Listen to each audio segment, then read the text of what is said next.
Father, I want to thank you for the people that came here to this service. So many of them are hearing this message once again, Lord, but I just pray that you speak something new to them during this talk, God. And those that this is their first time hearing it, I just pray that you just make it known why we should listen to this and why this is important for our lives, God. Thank you for who you are. It's in your name we pray. Amen. So Daniel is the book that we have been in, and if you've never read Daniel before, I want to challenge you to go home and read it all, or at least up to chapter 7. It gets a little confusing after that. But there are so many crazy stories in the book of Daniel. This is week 3. In week 1, we were introduced to Daniel and his friends, Shadrach, Meshach, and Abednego. You see, they were just kidnapped. They were taken captive by the evil empire of Babylon. And their king has a really interesting long name. I can't spell it. His name is Nebuchadnezzar. King Nebuchadnezzar, he is in charge, and he is evil. He loves to, roast people over fire. He loves to stab their eyes out because he's this evil guy. And Daniel and his friends are trying to follow God in this crazy, corrupted kingdom that does not care about God at all. So in chapter 1, if you were here, we learned about how all of his friends, how they just ate vegetables, how the food that the Babylonians wanted them to eat would defile themselves. It was against God's law, and they had courage, and they had faith. Chapter 2, we read about this dream that Nebuchadnezzar had. Remember how I said he was evil? He basically told all the people around him, you need to tell me what dream I had and what it means, and if you don't do that, I'm going to kill you. Crazy. Daniel, luckily, through the revelation of God, understood what the dream was, and he gained influence through that. Now we find ourselves, Daniel chapter 3. If you grew up at church, you probably have heard of this story because it's of his friends Shadrach, Meshach, and Abednego and the fiery furnace. So it's a fun story. I was telling last service, it's a fun story for me to teach. Living through it for these people would not have been fun at all. So I hope that you're open up to the book of Daniel so you can follow along. Chapter 3, here's what it says. King Nebuchadnezzar made an image of gold that was 60 cubits high and 6 cubits wide, and he set it up on the plain of Dura in the province of Babylon. Now, I don't know anything about cubits, but I know something about feet. You see, 60 cubits high is about 90 feet tall, which is like a 9-story building. And then 6 cubits wide is about 9 feet wide.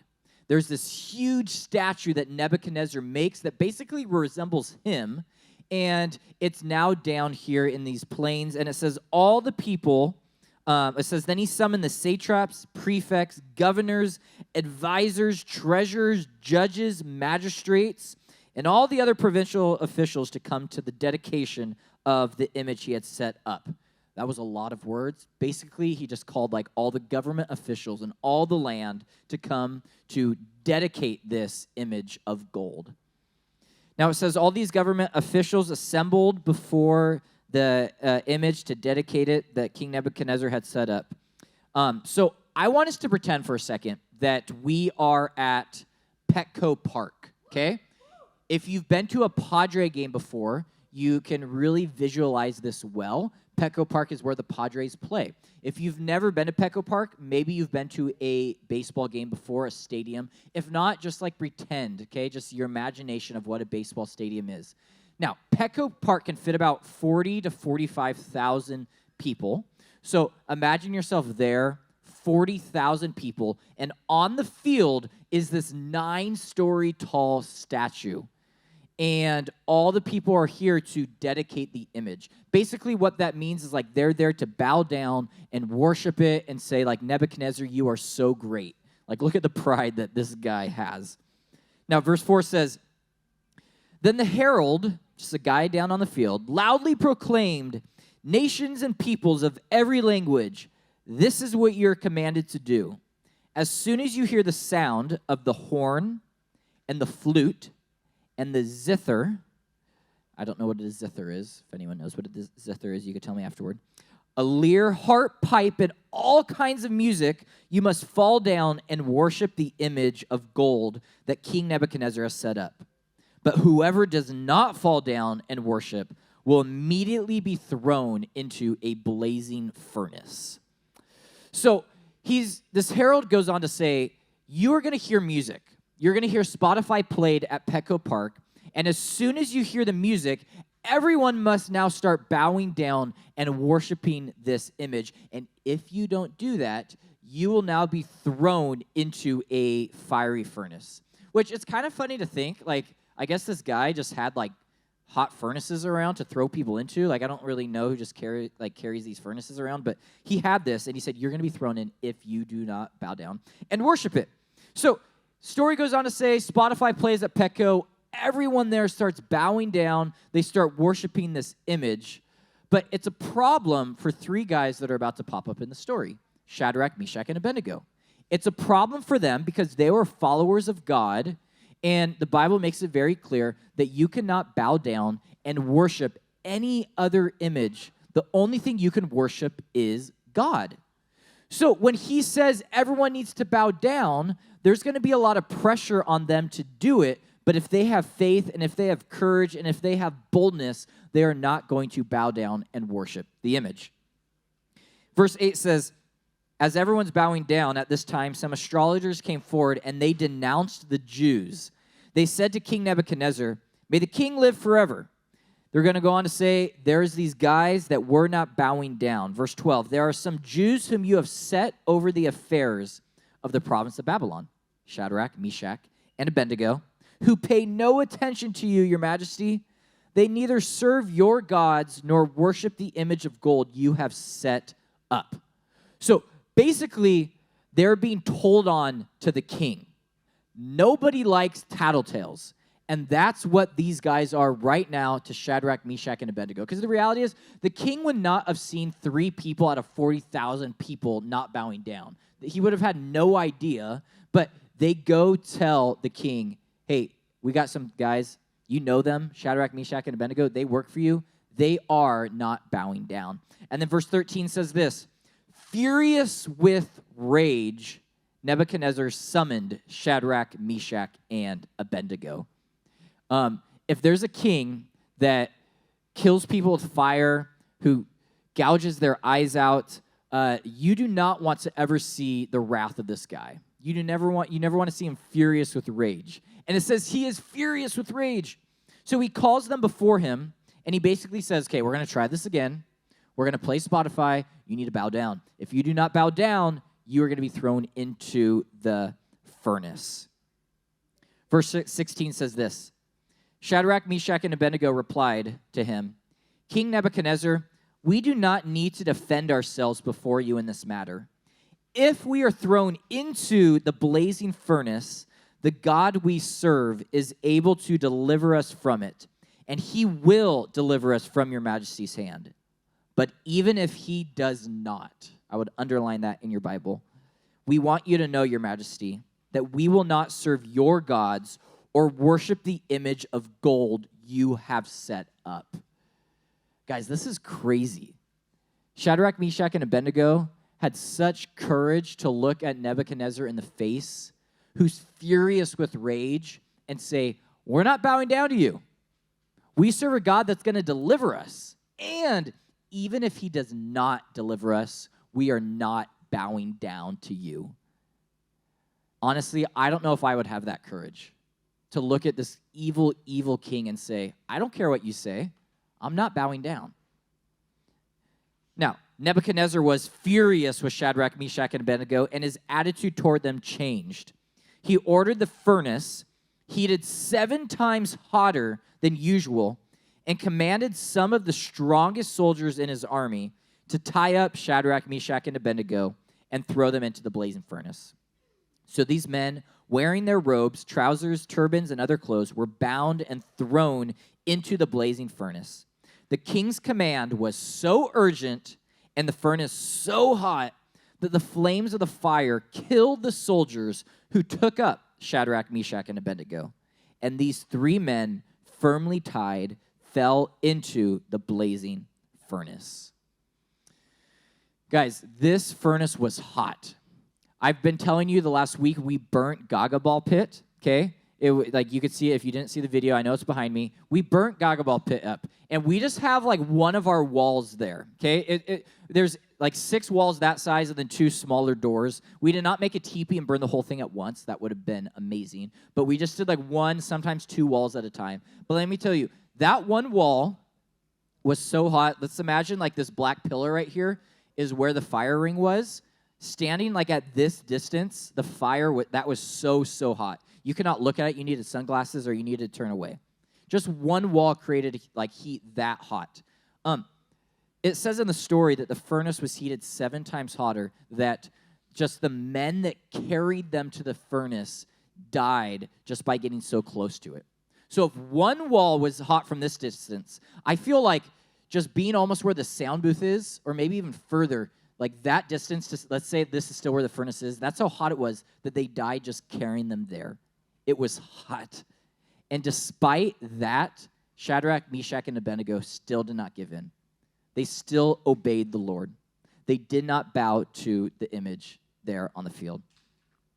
Now, verse 24 says, Then King Nebuchadnezzar leaped to his feet in amazement and asked his soldiers, Weren't there 3 men that we tied up and threw into the fire? They replied, Certainly, your majesty. He said, Look, I see 4 men walking around in the fire, unbound and unharmed, and the 4th looks like a son of the gods. They throw Shadrach, Meshach, and Abednego into the fire, but there's a 4th person. And it's not Daniel, but it's Jesus walking with them through their trial and through the hardship in their life. And it's such encouragement to us that when we walk in boldness, when we stand in faith, whatever trial we go through, Jesus is there right alongside of us. I think it's cool that Jesus is popping up here in the Old Testament because oftentimes we think Jesus just like appeared in the New Testament. No, Jesus has been here since the beginning. He's been here actually since before the beginning. Jesus is there with them, and he's there with us through our trials. Now, 26 says, Nebuchadnezzar then approached the opening of the blazing furnace, and he shouted, Shadrach, Meshach, and Abednego, servants of the Most High God. I would underline that. Come out, come here.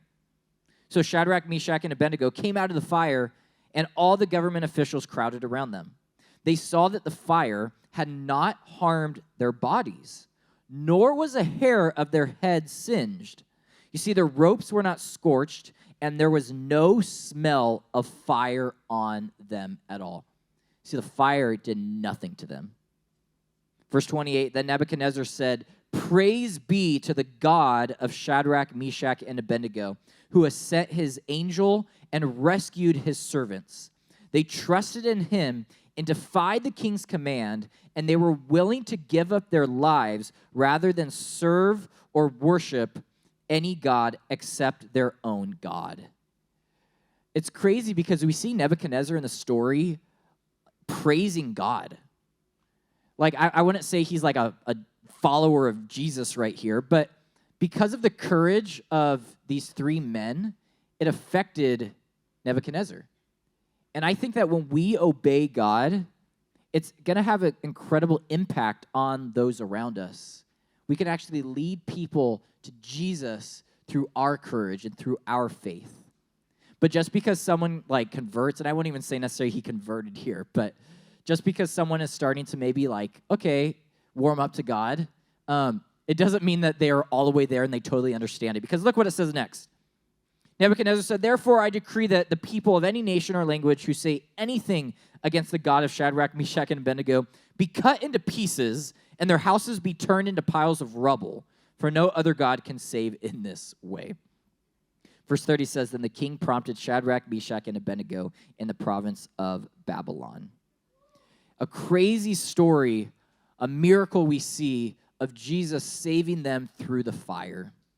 And I read this story not to tell you that if an evil king ever throws you in a fire by you not bowing down, that you're going to just survive the fire. No. Because I only know of 3 people in the history of the world that were thrown into a blazing furnace and did not die. And it's the 3 men that I just read to you right here. So then what's the point of this story? Well, here's what I want us to understand is, you see, his friends stood out. Daniel's friends, Shadrach, Meshach, and Abednego, they stood out from everyone else there. And you see, we're supposed to stand out from everyone around us as well as Christians. We're called to live in the world, but not be of the world. We're supposed to not conform to the ways of this world, as Romans 12 says. We're supposed to be different. And if we want to be different, we have to burn 3 things in our life. You see, Nebuchadnezzar, he was unsuccessful in burning the thing he needed to burn, but we need to learn how to be successful at burning these 3 things that I'm going to tell you about this morning. So you could pull out your note sheet. We're going to run through these in the next few minutes. And the first thing you can write down is this. If you want to be different, you need to learn to burn your earthly idols. Earthly idols is the first thing that you can write down. Earthly idols. Now, in this story, we see an idol. It's this 9-story statue. And in that day, there were a lot of statues and idols that were built that people would bow down and worship to, which seems a little bit weird that people would do that. But in our culture today, we don't bow down to statues, but we do give our devotion and we give our time and we give our attention to other things that take priority over God. And some examples of those are like sports, for example. Some of us, we play sports, and sports are awesome. Sports are fun. Sports are great. But I think sometimes, we idolize sports, and we put all of our, effort and all of our attention, and sometimes sports take priority over God. I think for others of us, it might be your schoolwork and your grades. And hey, getting good grades is awesome. I don't want you to hear this say, don't go out and get good grades. But I think sometimes we idolize just being great at school, and we put all of our time and all of our attention into school, and we don't have time for God at all. I think maybe for others of us, maybe you idolize your phone, you're on your phone a lot, and if you compare how much time you're on your phone compared to how much time you're in your Bible, I think that might show what an idol is in your life. And I'm calling myself out as well when I say that. You see, these are some examples. I think some of us, we idolize video games, and we spend so much time playing video games, and that's what gets our attention. Maybe you idolize being in a relationship, and your life is constantly being you're pursuing being in a dating relationship, or that's all that's on your mind. You see, these are just a few examples of idols in our life. Yeah, we don't bow down and worship it, but it's still there. That is an idol. That it's kind of become a god in your life. And in the story, we see Shadrach, Meshach, and Abednego being pressured by all the people there to bow down, and they didn't. And we face pressure. We face pressure from parents, from friends, from culture to bow down to these idols. And I wonder if we're going to have the courage to stand up and say, I'm not bowing down. Jesus says that he's the only God. He's the only true one that we should worship. What if we had that type of faith? You see, oftentimes, we aren't pressured by people. We aren't pressured by our parents. We aren't pressured by our friends. But we still give our attention to these idols, so much of it. And let me tell you, whatever you idolize in your life, you're going to end up demonizing. You're going to end up hating that thing. Because you're going to realize that it's not truly fulfilling you. It's not truly satisfying you. Because the only real one that can do that is Jesus. I'm at a point where, I'm on my phone so much that I hate my phone. I wish I just had a flip phone. It would be awesome. I wouldn't be so distracted. But at the same time, I would hate that because, I love it. But I have a love-hate relationship. That's what, any idol in your life, that's what's going to happen to you. Whatever you idolize, you're going to end up demonizing. Jesus is the only one that is worthy of our praise, and he's the only one that can satisfy us. If you want to be different than everyone around you, you're going to just worship God and worship him alone. Now, here's the second thing that you need to learn how to burn. We need to learn how to burn our earthly mindset. We need to destroy this earthly mindset that we have. So much of our life is spent on the here and now. We just think about our lives. We think about middle school. Then we think about high school. Then we think about our career. We think about our families. We think about retirement. So much of our life is just focused on earth. But the Bible tells us that our citizenship is not here on earth. Our citizenship is in heaven. Our lives are going to be spent forever with Jesus if you are a follower of him. And let me tell you, that is forever and ever and ever. I think we're going to get to the point that we don't even remember like our time here on earth. Because 100 million years from now is a short time of your life. Because like eternity is forever. And the Bible's clear you're going to spend forever with Jesus, so you're going to spend forever in hell. And I think that if we get to the point where we realize that, it's going to change everything about how we live. Because so many of us don't stand out to our friends. We just blend in because we are afraid of the consequence of looking different. We're afraid of being teased by our friends. We're afraid of maybe even being teased by your parents by looking different. And the things they say about you and the way they mistreat you, we're afraid of that. You see, Shadrach, Meshach, and Abednego, they had a reason to be afraid. And let me tell you, they were, like, I don't know if, they had to have been afraid. There's no way they weren't afraid of the consequence of being thrown into a furnace. But I think they feared the eternal furnace, like hell, more than they feared the temporary earthly furnace that Nebuchadnezzar was going to throw them into. And that's kind of like a scary concept, and I don't say that to like scare us into following Jesus, because I don't think you're truly going to follow Jesus just out of fear. I think you follow Jesus out of love, when you treasure him, when you want to follow him. But if you just constantly give in and you're just like all your friends and you're just like this world, I think it's going to affect your relationship with the Lord, and you're going to end up walking away from him. So I think if we just learn how to burn this earthly mindset and realize we're not here forever, it's going to actually help us follow Jesus. It's going to help us stand out and be different. So we need to burn that earthly mindset. Now, here's the third thing that we need to learn to burn is our earthly reputation. Our earthly reputation. And, you know, reputation is like what people think about you. When they think of you, what do they think of? Like what you're known for. That's what your reputation is. If I was to show like a picture of you up on the screen, and then I asked your friends or asked like your school or your family, like what words or like descriptions come to mind when you see them, like I wonder what they would say. Because I know for a lot of us, they might be like, oh man, that person is like the fastest person at school. Or that person is like the smartest person at school. Oh, that person is amazing at video games. And like, or maybe it's the opposite of what I said, like, you know, least smartest, whatever. But something would come to mind. And I think as Christians, if we want to be different, hopefully those aren't like the things that come to mind right away.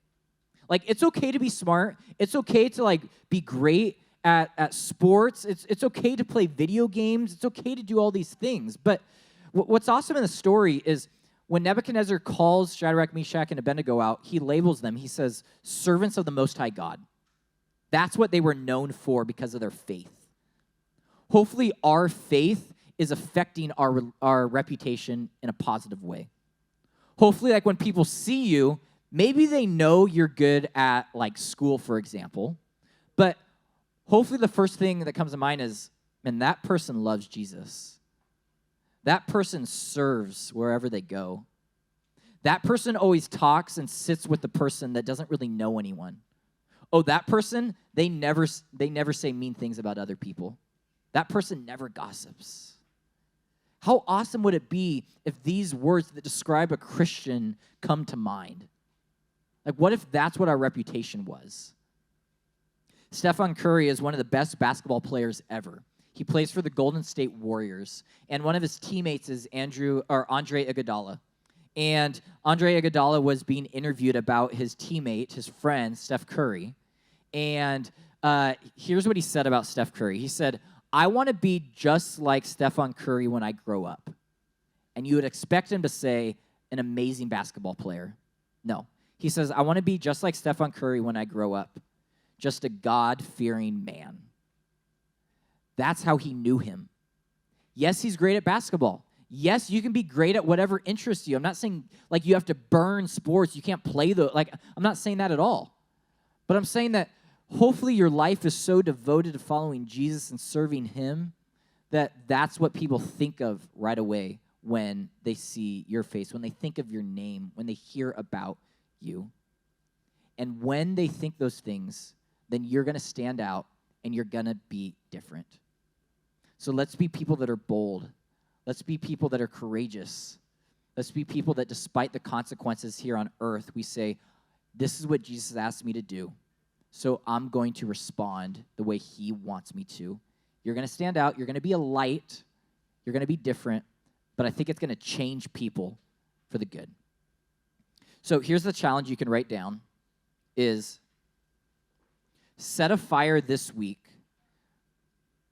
Then I just go on, that's all that you can write down. But set a fire this week by burning the things that are not allowing you to live a life set apart. Don't go out and just set some house on fire. That's not what I'm saying. It's metaphorical. It's metaphorical. I'm making it very clear on YouTube, okay? Online. Not a real fire. But burn these things in your life so that you look different. So with that said, here's what I want to do is I want to pray over us, pray over this message. I know a lot of us are anxious to go down to the plaza. A lot of us have heard this message many times, or it's your first time, and you're just kind of nervous, and you're like, what are we doing? Let me pray. After I pray, we're all going to stay seated, and I need your attention for another 5 minutes because I have to tell you what we're doing when we go down. Even if you already know, please just listen. There's a couple things that are also different this service as well. So will you all just kind of close your eyes and pray with me? By the way, you don't have to close your eyes when you pray, but it's just a good way for us to focus. So, Father, thank you for just your word, and thank you for the examples of these men, God, and thank you for their courage. I pray that we can have courage like that as well, knowing that you are walking right alongside of us in the trials that we go through. Lord, this week we're going to face people that pressure us to just be like this world. I pray, Lord, that we can be different. I pray that we just group up with our small groups and they can help us, just encourage us, God, as we live this life trying to be different, Lord. So thank you for who you are. It's in your name. Amen.